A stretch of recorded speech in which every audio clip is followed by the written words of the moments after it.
North Africa, 1943. For the American tankers, in their first combat mission of the war, it's a baptism of fire. We thought we had the best equipment and everything. We thought we were well prepared. The general said, "Follow my orders. Attack." Against the German Afrika Corps, it's kill or be killed. Distance 500 meters. Tank at 12:30. Fire at will. Spearheading the German onslaught is Rommel, the Desert Fox. He would say, "It is your task to shoot. Shoot, shoot, shoot." The Americans' only hope is General George Patton. We felt if we had a man that had that much guts, well, we had better have some nerve too. The armies of two of the greatest tank commanders of the Second World War face off turret to turret in the Battle of Tunisia.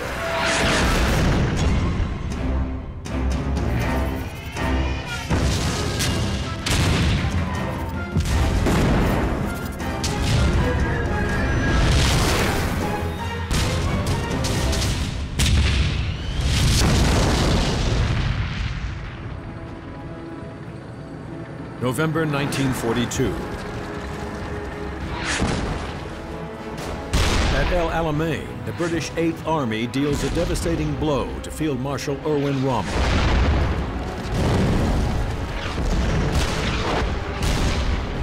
His once mighty Afrika Corps reduced to just 64 tanks.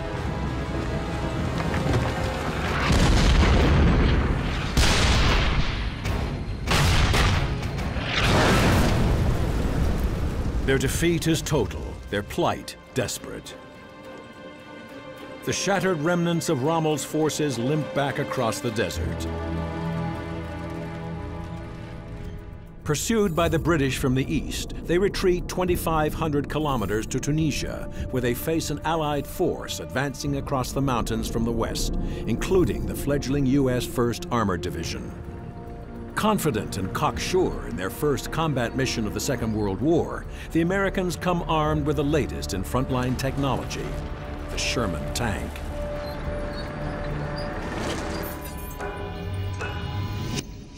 The Allies' newest tank is fast, with a top speed of nearly 40 kilometers per hour, and it's powerful, with a 75mm short-barreled cannon. At El Alamein, it proved itself a winner, and in Tunisia, the American tankers are riding high on expectation.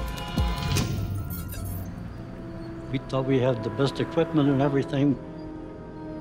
We thought we were well prepared. I had no fear. The Allies land an impressive initial force of more than 400 tanks, 100 tank destroyers, and 70,000 men.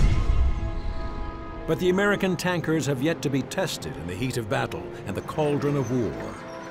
For all their bravado, they are rookies still. We certainly were. We had no actual combat experience. It was a big handicap. For Rommel, the problem is a dire shortage of men and arms. But he's thrown a lifeline when the 5th Panzer Army lands in Tunisia, bringing with them powerful anti-tank guns and long-barreled Panzer IVs. In my opinion, it was possibly the best tank in the world at that time. Even better than the Sherman.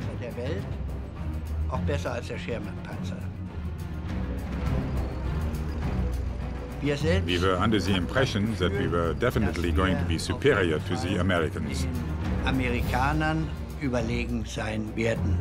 By January, the Germans field 300 panzers, over 100,000 troops, and hundreds of anti-tank guns. The fate of Rommel and his tankers hangs in the balance. Whoever wins here wins North Africa. The battle lines are drawn in the remote mountains of western Tunisia.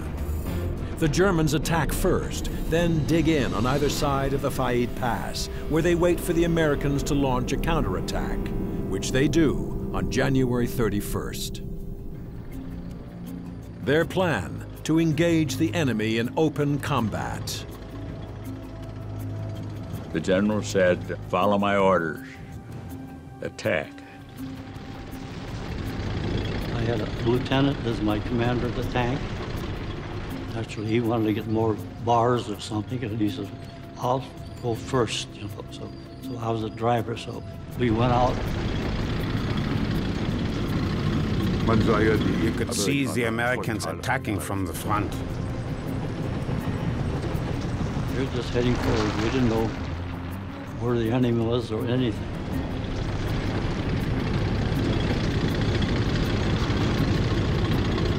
I don't want to bash the Americans, but in my opinion, they were inexperienced. In meiner Erinnerung waren sie halt unerfahren.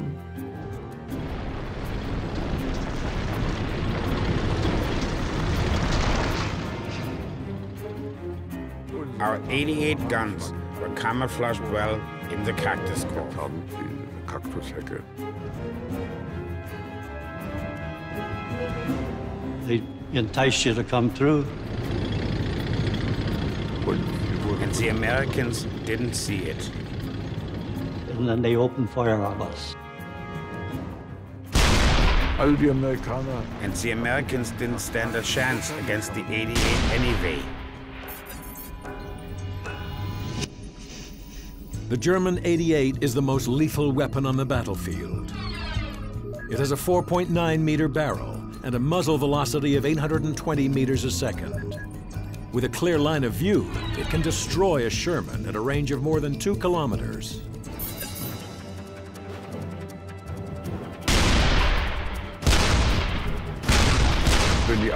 If the 88 was positioned right and camouflaged well, it was able to bring down tanks that were very far away. The only way we could outdo them is face them head on. But if they get you from the side, we were very vulnerable. Well, sometimes you didn't even know where they were coming from. You know, when shell fire hits, it's loud. Oh, it could be 10 feet away. When I looked out there, it was like I could get out there and get a baseball bat and hit those things.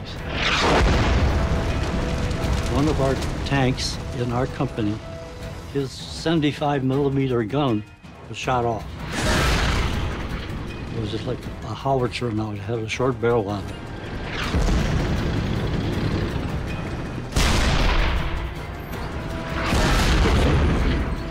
One after the other was brought down by the 88.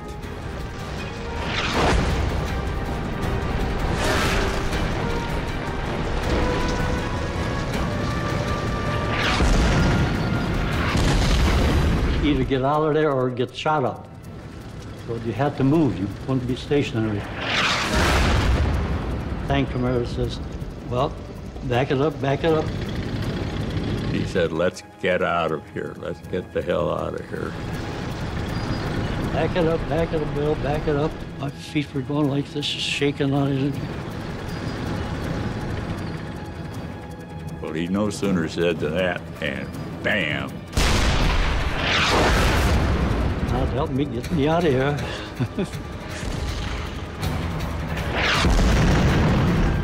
That was frightening. We brought a lot of them down, so the rest of them turned around and disappeared.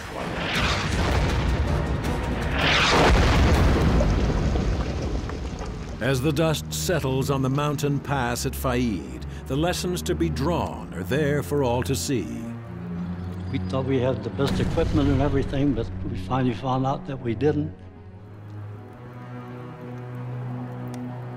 At that time, we just felt we were vastly superior to them in every respect.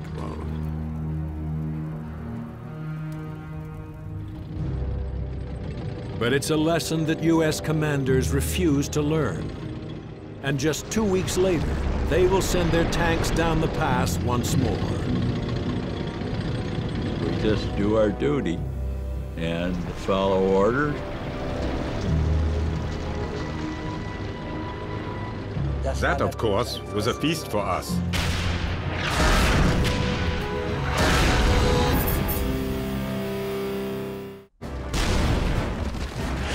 November 1942. Rommel's Panzer Army meets disaster at El Alamein.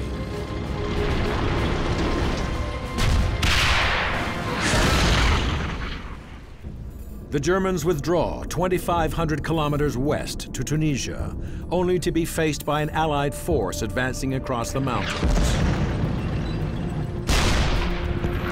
The rookie Americans roll into an ambush at Faid Pass. The German panzers advance up the pass and take up new positions at Sidi Bouzid, where the Americans launch their Shermans in another reckless counterattack. We're aware that the odds are against us from past experience. We're aware of that. No question. We don't feel, we just do our duty and follow orders.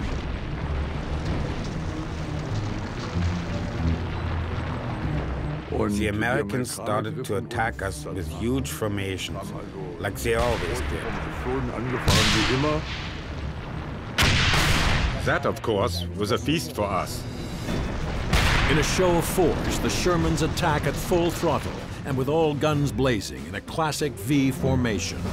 They charge blindly down the pass, kicking up such an immense cloud of dust they can see nothing to either side of them, including the two panzer divisions which are lying in ambush. It's a textbook cavalry charge, but it's a textbook that was written before the war, and a tactic that is hopelessly out of date against the battle-hardened panzers. They didn't know there were two German tank companies hiding. They didn't know that, of course. You have to say that this was their excuse.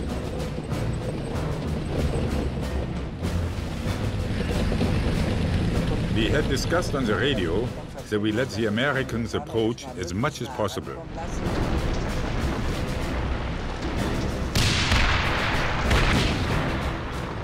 I believe the first American tank had approached at a distance of 300 meters, and then the first shot was fired.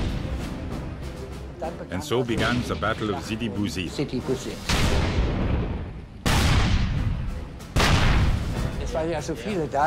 There were so many that we didn't have time to discuss who is targeting which tank.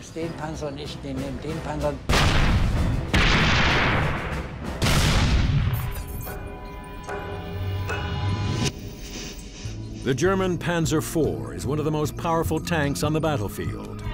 At a range of 2 kilometers, its 75mm long-barreled gun can punch through a Sherman's armor plating. At a fraction of that distance, it will blow a Sherman tank to pieces. It was a gun with an unbelievable speed. Our shells would go on a thing like the trajectory. Well, the Germans went right straight through.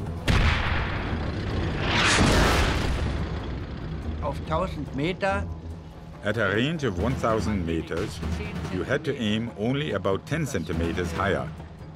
Other than that, you could just use it as it was, because it shot the shells at a very high speed.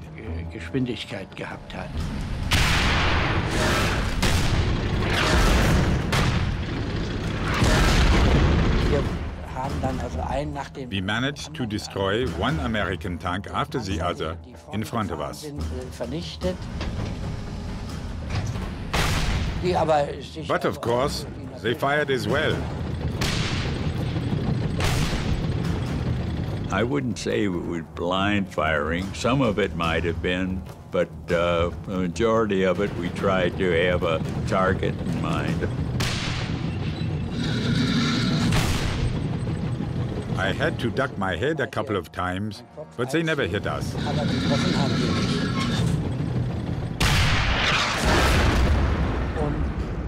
The American tanks that were following further behind saw what was happening, and obviously didn't think they had a chance, and tried to escape towards the north.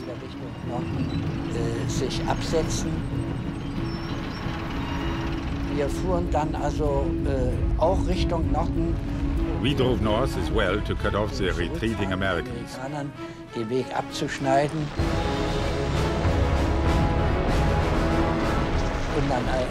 And then there was a duel between the Sherman tanks, which lasted for just a matter of minutes. Everybody just shot until there was no tank left, until all of them had been destroyed.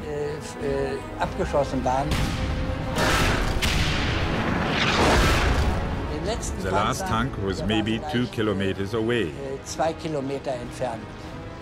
And I was able to take down this one as well.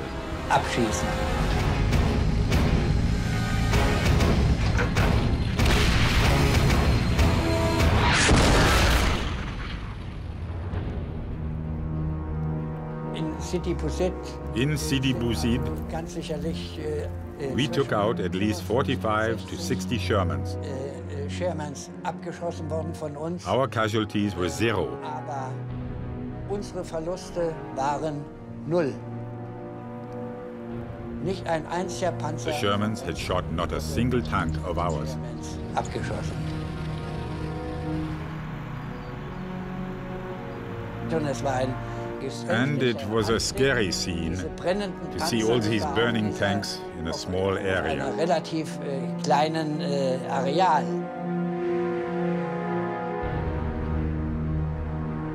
Two times in 2 weeks, the inexperience of the Americans has been exposed, and more than 100 tanks lost. With his enemy on the ropes, Rommel comes up with a daring new plan: to drive a stake straight through the heart of the American position and eliminate them once and for all.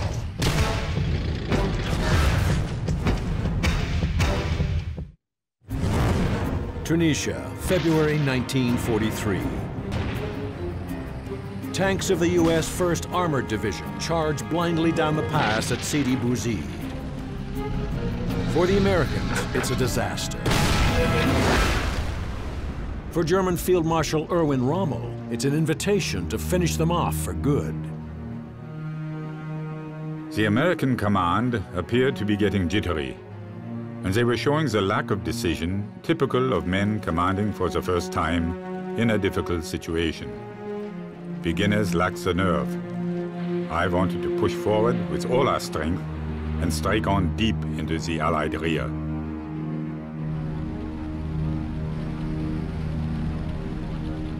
Rommel's plan, codenamed Operation Stormtide, is a 3-pronged panzer onslaught through the mountain passes. And at the epicenter of the battle is a name that will become infamous in the annals of American armored warfare: Kasserine.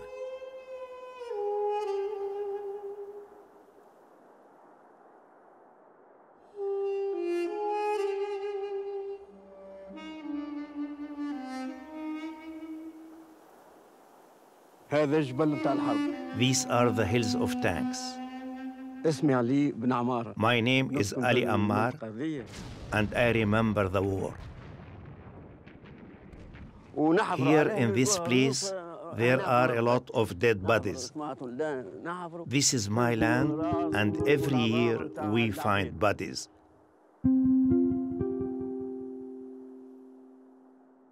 The Germans were over there, and the Americans were there.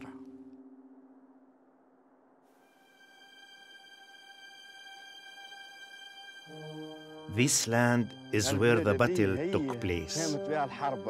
This mountain was the most important place during the battle. February 1943. It's a battle the Americans are not prepared for.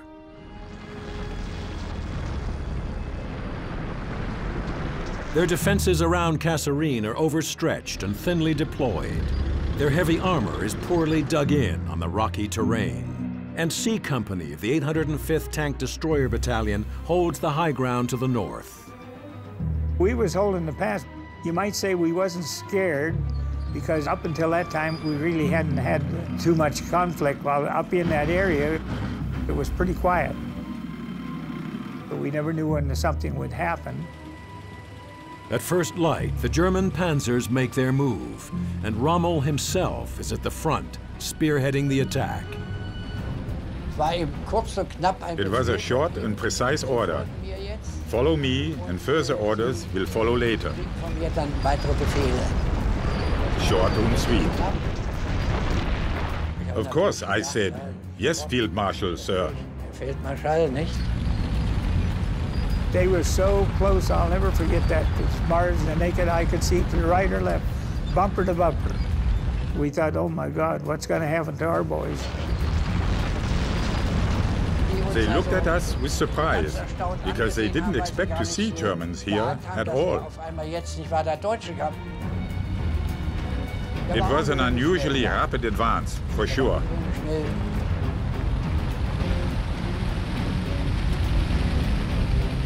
When we saw them, I'll tell you, it put the fear in you right off the bat.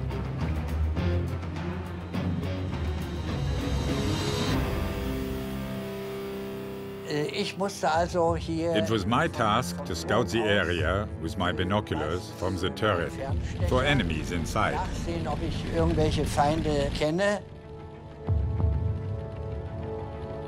Then I told my gunner, turret at 12:30. And then to my loader, load the armor-piercing shell. Range 500 meters. Tank at 12:30. Fire at will.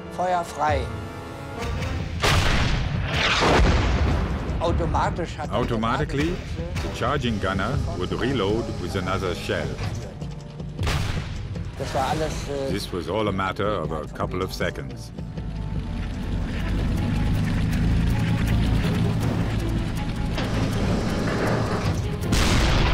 Oh, my. It made us all open our eyes and wonder what was going to happen next. American tank at 2 o'clock. Armor piercing. Fire at will.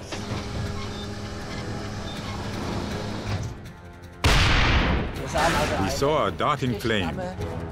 He had hit the tank, and it was burning right away.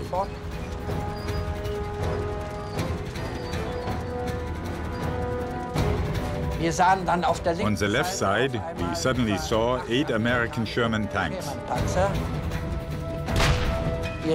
Right away, we took position.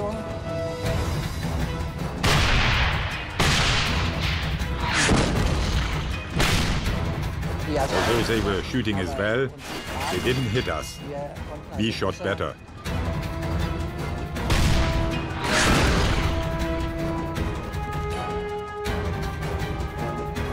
You're scared, but you're only thinking of one thing, is survival.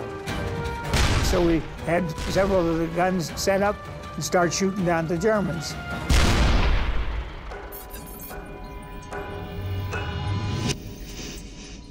The M3 half-track, equipped with a rear-mounted 75mm cannon, is designed as a tank destroyer. Lightly protected, with just 16mm of rolled face-hardened steel, its only means of defense is to attack. .75 would hit the German tanks, and it was almost like taking a match and striking it. .75 would hit their armor, and it would just ricochet right off. It couldn't penetrate. You just gotta hope you're doing the right thing and doing it as fast as you can. Outgunned and outnumbered, C Company is cornered with its back to the mountain. The tank destroyers are about to become the destroyed. The enemy was real close to us. We was all wondering what to do next. All we could see is that steep mountain. We was more or less trapped.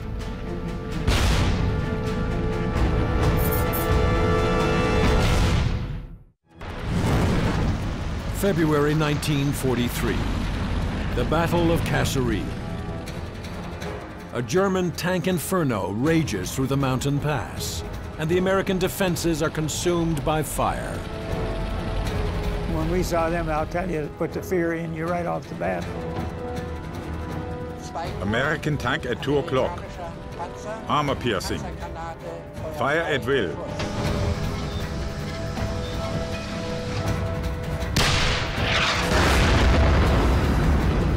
Oh, my. It made us all open our eyes and wonder what was going to happen next. C Company of the 805th U.S. Tank Destroyer Battalion is trapped, caught between the mountain and Rommel's unstoppable panzers. The enemy was real close to us. We was more or less trapped.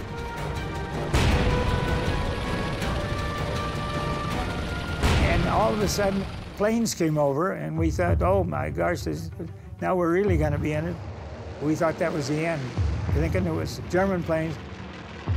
It was going to be Custer's last stand. And all of a sudden, we'd realize they was Americans, that they started to strafe the Germans, and they swung up over us, and when they did, they had their wings rocked back and forth and followed one another over the top of this mountain. Somebody said that they're trying to show us that we can get up over that and get down over the other side. There's a pass up there, so just follow that, and we can get out of this position. So then we immediately started, everybody going, get over the hill. You could see it looked impossible, but some of us made it, some didn't. Over the next 3 days, the Americans retreat over 100 kilometers. With more than 6,000 casualties and the loss of more than 200 of their armored vehicles, it's another defeat for the inexperienced and overconfident Americans. Our commanding officers were not knowledgeable. They didn't have the experience either that was required against superior forces. But despite the victory at Kasserine Pass, Rommel's position is still perilous. His enemies are on all sides. With the Americans reeling to the west, he turns his attention to the British 8th Army in the east. And on March 6th, he spearheads another shock attack, this time through the desert at Medellin. We drove from the pass through the desert at high speed, creating a huge dust cloud behind us so that you couldn't see anything behind us.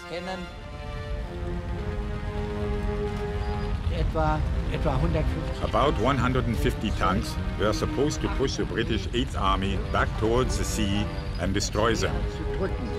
Und dort eben von uns gefangen genommen zu werden. But Rommel's luck has run out.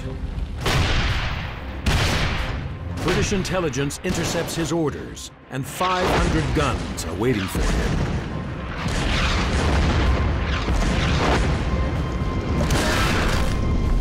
Non-stop shells hitting in the front, the back, to the left, to the right.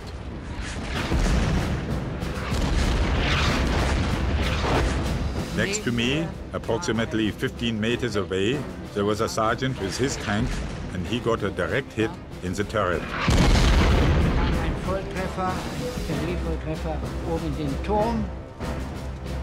Ich sah, wie also bereits Feuer aus. Right away, I saw flames coming out of the turret, and him sitting up, trying to jump out, but then collapsing. Aus dem Panzer, das gelang ihm nicht, dann sackte er nach unten.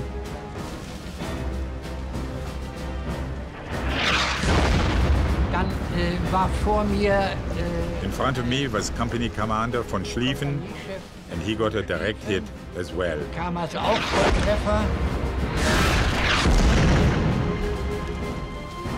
Blinded by the sand, the German panzers are sitting ducks, unable to engage the enemy because they have no idea where the enemy is.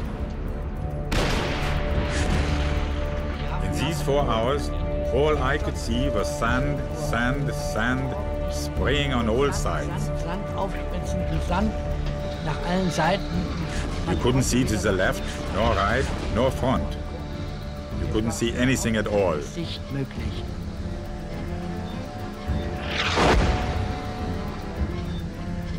Nur aufspitzen. Just sand spraying around that blocks the view entirely.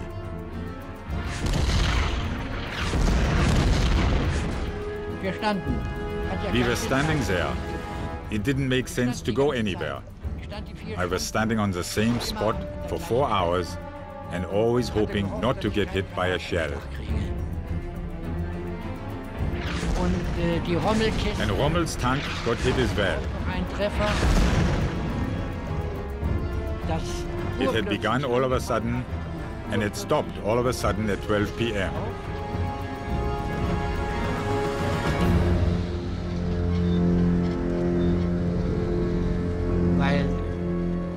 As we figured later, 55 of the 150 tanks, 1/3, had been destroyed.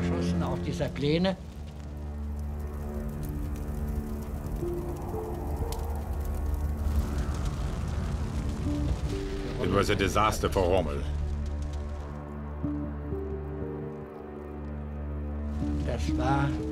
This was Rommel's last battle in Africa.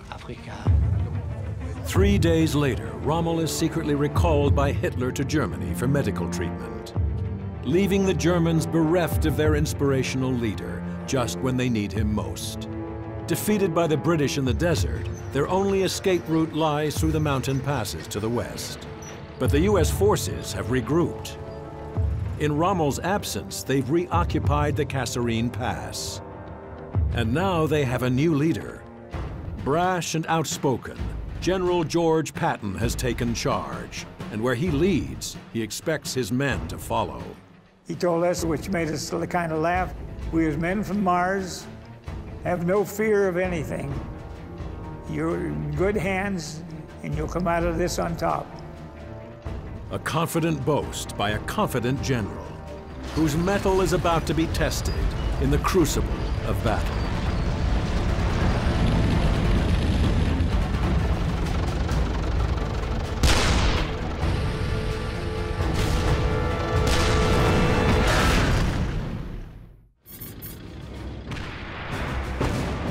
February 1943.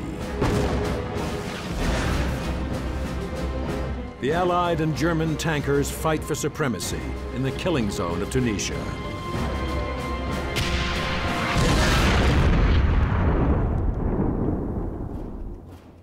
Humiliated by one defeat after another, the Americans are put under the command of General George Patton.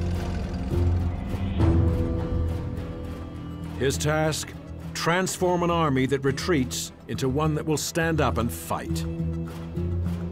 Patton would be right there hollering, go get them sons of bees, you know.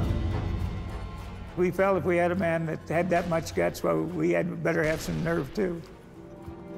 So that gave us a lot more confidence in ourselves, knowing that he depended on us. A reinvigorated American force reoccupies the mountain passes, tightening the noose around the German panzers and blocking their escape route at El Guitar. Here, Patton draws a line in the sand, beyond which the Americans will retreat no more.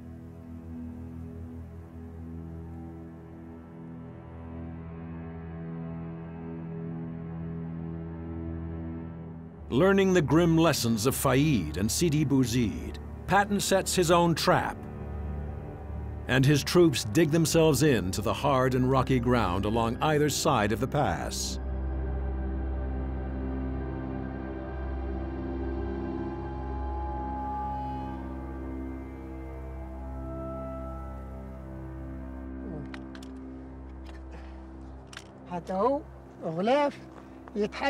This one is a leftover from a gun.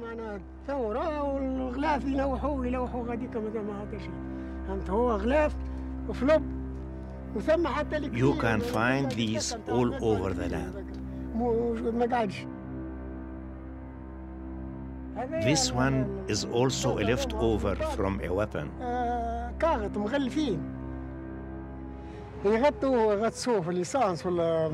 This is my land.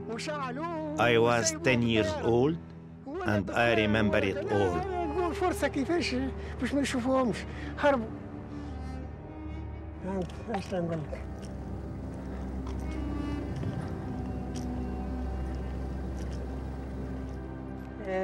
بالنسبة للألمان في جبل هذاك من آخر جبل حتى للبقعة العالية ذي. The Germans came up the pass. الشيرة هذه الكل. ومن جهة أمريكا من جبل هذا. The Americans were in the mountains. حتى لآخره كل أمريكان. الشيرة هذه الكل تمشي من هنا حتى القطار.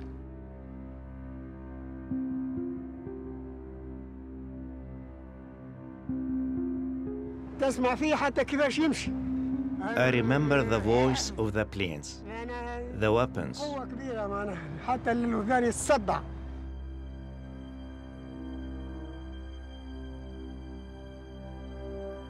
هاك من الشيرة هذه حتى لهنا. This is the land of war. هاكاو.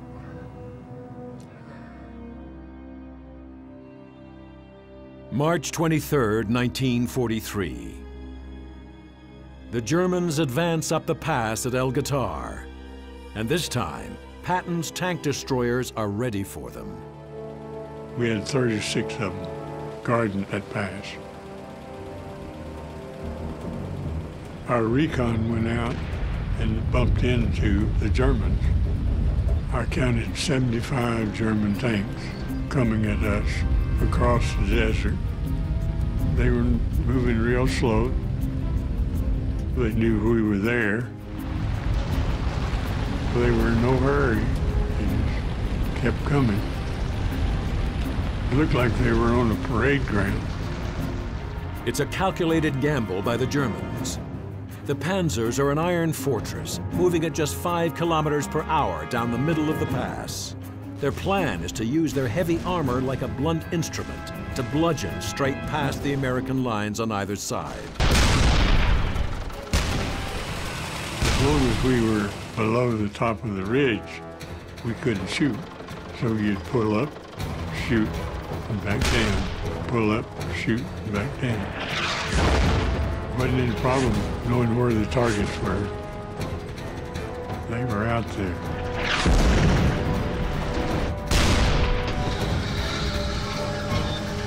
When you're on higher ground shooting down, it's a big advantage over somebody shooting up at you.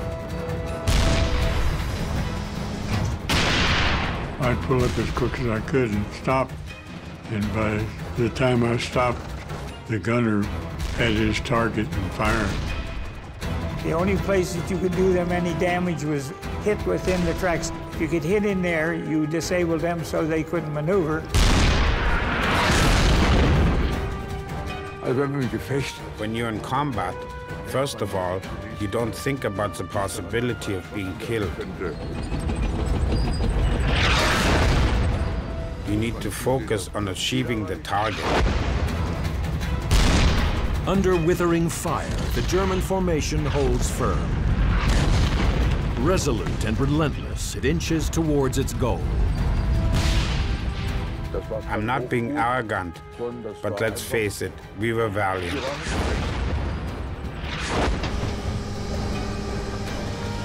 We were an elite troop, weren't we?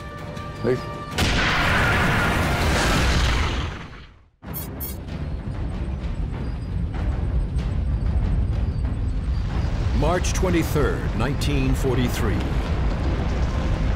In the decisive battle of the North African campaign, the German panzers advance up the pass at El Guitar. But for the first time in the campaign, the U.S. force refuses to give an inch. And over 12 torrid hours, they slug it out with the Germans. It's either going to be them or us, one or the other. You just got to hope you're doing the right thing and doing it as fast as you can.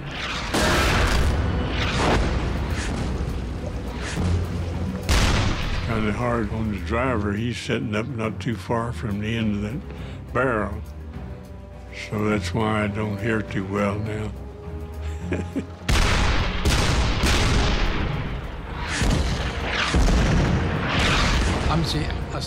We were terribly frightened. Every soldier would have this nervous feeling in his guts. and would shit his pants. Etwas feucht hinten weg. One of the things you had to admire about the German soldier was we'd knock out a tank, and the crewmen, if they weren't hurt, they would take their machine gun off the tank, ground mount it, and lay there and keep shooting.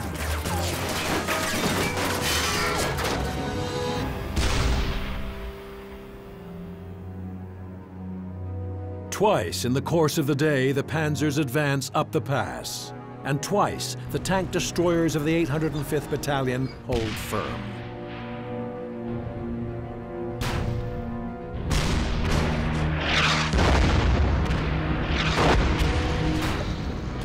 The losses on both sides are immense. By day's end, 21 tank destroyers and 31 panzers lie burning across the plain.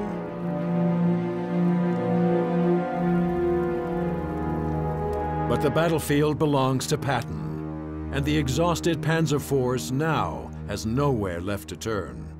And that was the end. After we had run out of ammunition and gas, there was nothing else to do but give up. Da blieb nichts mehr übrig als aufzugeben. Und das war dann am 13. And that happened on May 13, 1943.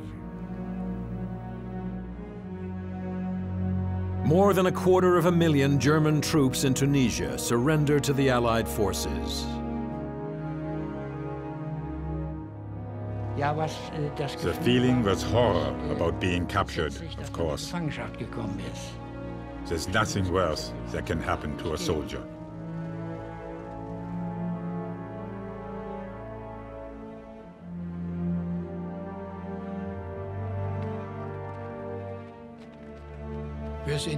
Until today, we are still proud to have been part of the Afrika Korps.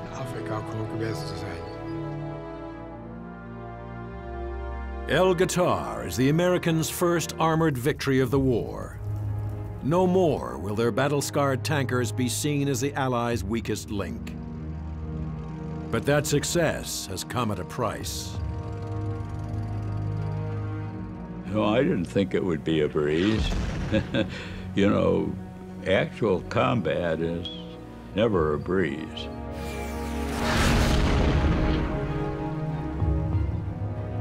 It's either going to be them or us, one or the other, so you get scared.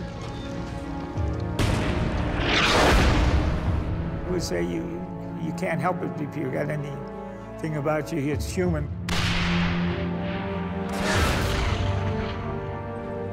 It's part of, I think, warfare that you've got to accept the fact that you're going to have casualty, that some of your best friends might not survive.